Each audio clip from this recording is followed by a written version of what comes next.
Hi, I'm Bob from Plastic Pipe Shop, and in this video we're going to have a look at how to measure the flow rate using our variable area flow meters.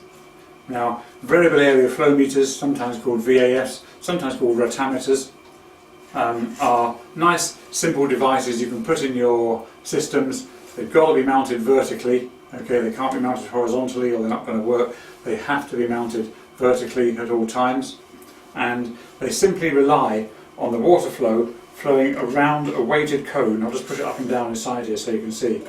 And as the water flows around the cone, the faster the velocity of the water, the higher it pushes the cone up the flow meter.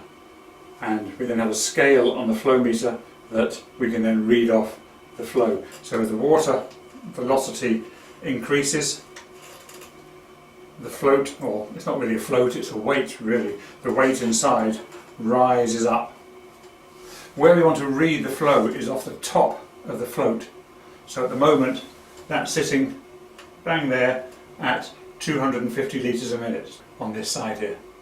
Okay, so as we increase the flow, that orange part will go higher. As we decrease the flow, it'll come down lower.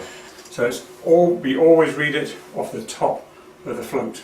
Here's a little slightly different flow meter I've got here. This one again has a little float. It's quite tiny, so I can't get my fingers in to actually push it up and down, but you've already seen how that bit works. So this has got two solenoid switches. We supply these with either one switching point or two switching points. You can either have it switching when the flow goes up or have it switching when the flow goes down. So you can link it into your control system to either give alarms or to turn another pump on or adjust a valve automatically or something like that. So this one, for example, again, it's on the top of the float. As the top of the float passes by the centre of the switch, it'll switch the system, and again with this switch at the top. So for that, for example, we could make sure we've always got a flow between this sort of level here. We can push the switches much closer if we want. We can take them a little bit further apart if we want.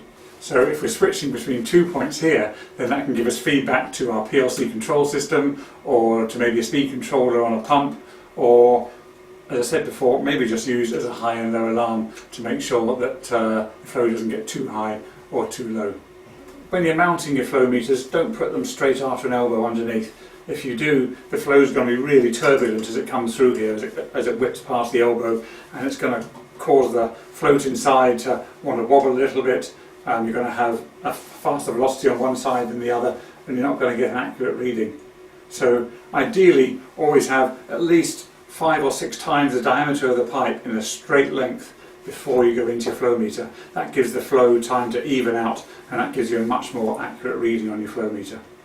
So I hope that's summed up for you how to read off variable area flow meters. As I say, just remember it's off the top of the weight inside. Thanks for watching.